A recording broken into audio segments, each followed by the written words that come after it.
She was a judge, though a woman, living in a land ruled by oppression and iron chariots. And yet the fate of an entire nation did not depend on mighty armies or powerful weapons, but on her single voice spoken beneath a humble palm tree. When darkness held the land, and the terrifying roar of iron chariots struck fear into every heart, hope seemed all but lost. But God raised up Deborah, a mother of Israel who wielded no sword, yet whose faith moved armies. She walked unshaken into battle, knowing the fight was not hers, but God's. This is the extraordinary story of courage against all odds, of unshakable faith, and the unstoppable power of God working through the most unexpected vessel.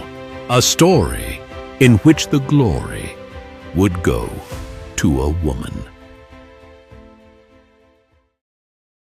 The land of Israel was in trouble again. After the death of Ehud, the judge who had delivered Israel from Moabite oppression, the people began to drift away from the ways of the Lord. The cycle that had happened so many times before repeated itself.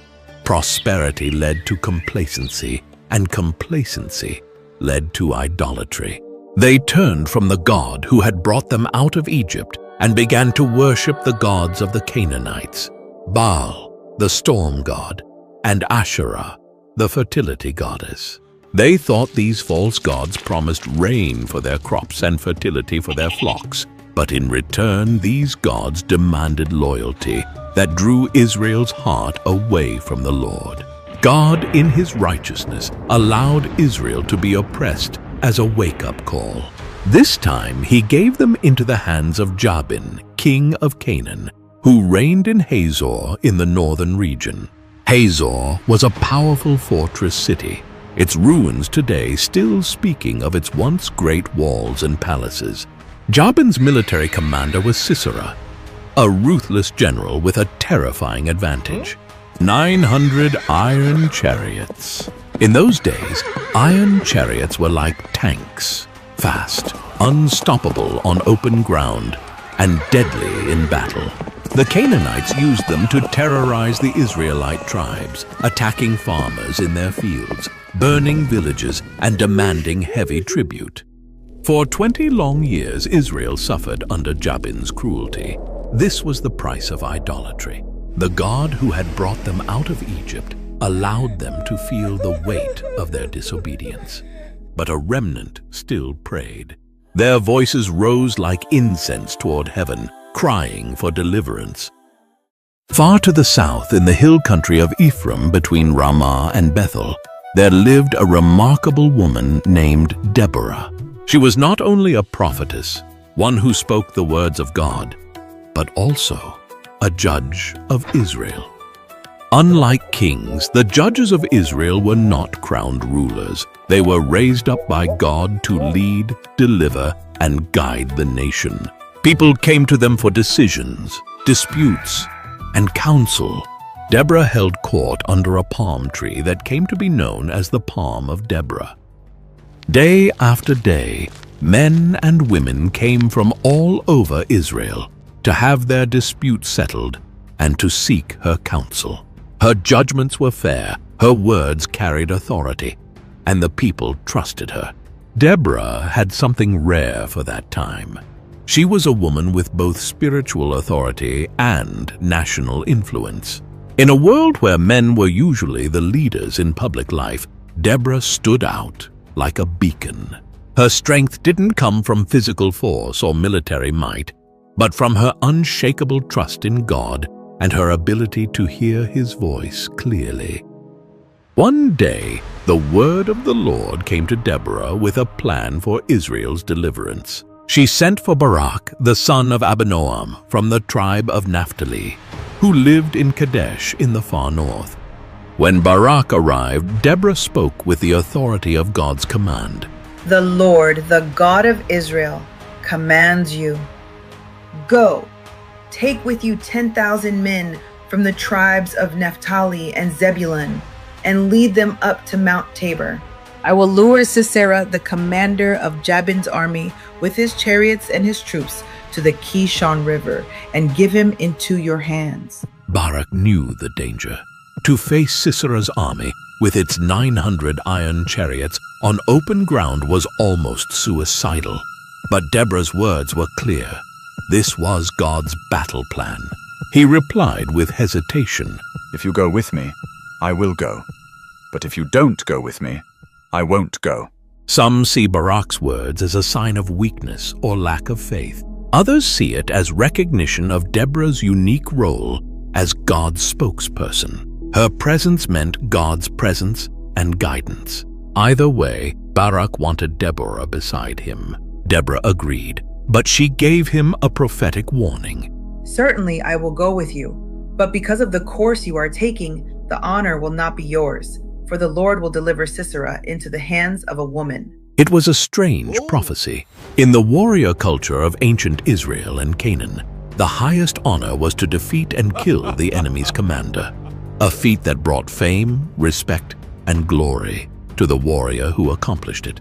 To be told that this honor would go not to Barak, but to a woman was unexpected. Yet he trusted God's plan through her. By the way, if you find any of these videos interesting, meaningful, or enjoyable, please consider subscribing.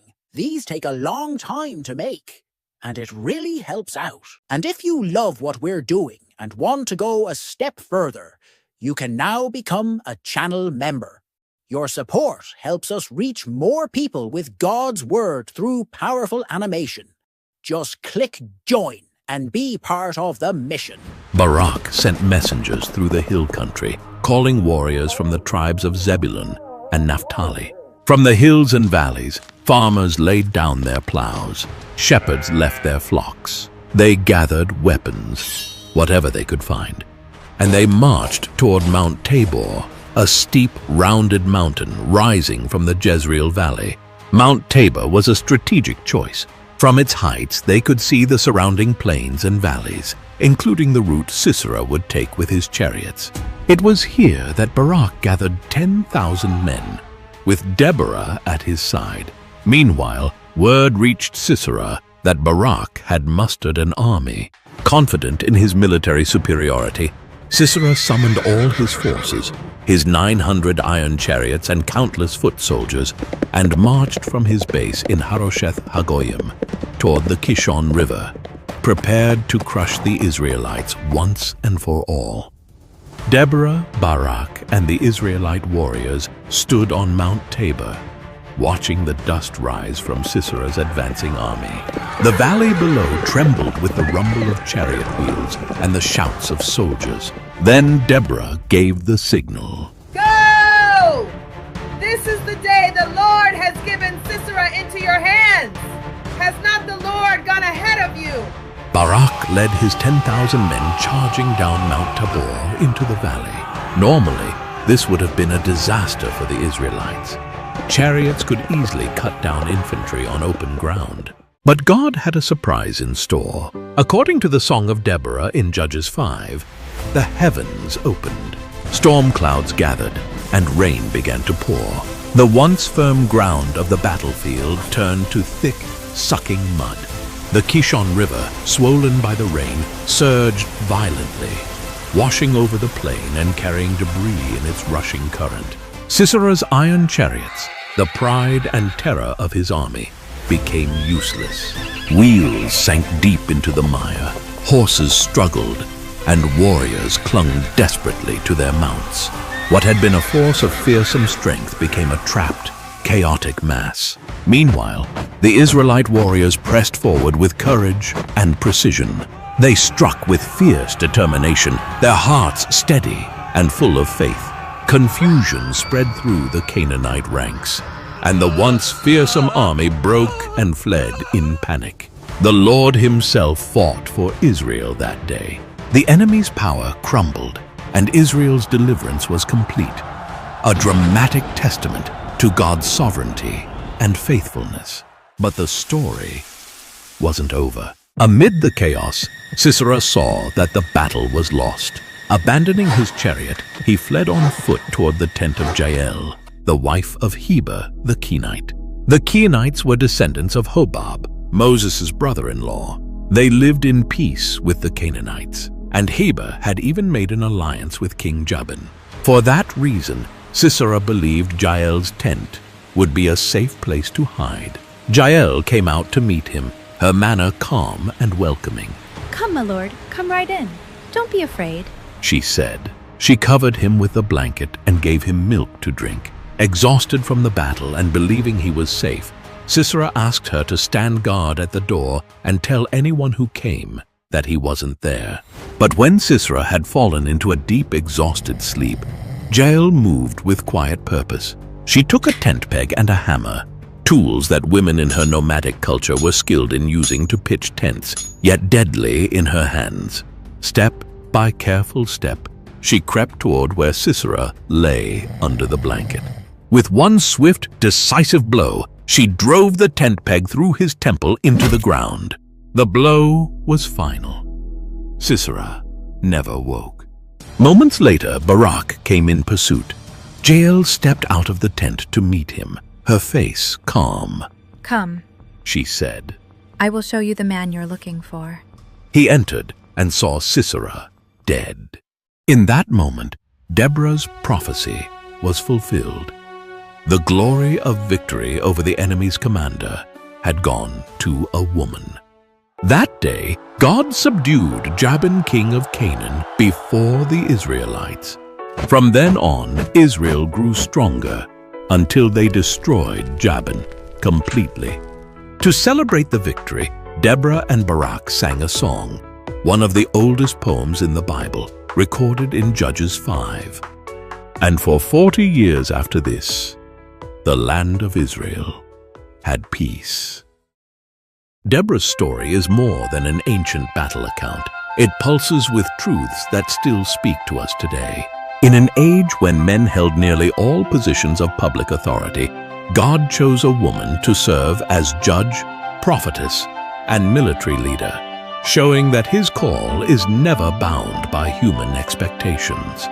Her courage flowed from her faith, and her faith produced action. Even Barak, hesitant at first, stepped forward in obedience, and God honored that step. The victory they saw was not the result of superior weapons or greater numbers, but the Lord's intervention. And in the end, a tent-dwelling woman named Jael boldly stepped into history, fulfilling prophecy and bringing an unexpected end to Israel's enemy. Deborah's leadership reminds us that God often works through those the world overlooks. Villagers turned warriors, a woman in a male-led society, a wife with only the tools of her tent. In the same way, he works through ordinary believers today, in workplaces, schools, homes, and neighborhoods, to accomplish his purposes. Your quiet faithfulness may be the very thing God uses to bring deliverance, hope, and change to someone else's life.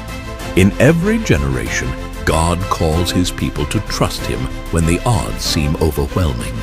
Our Sisera may not ride iron chariots, but challenges still loom large.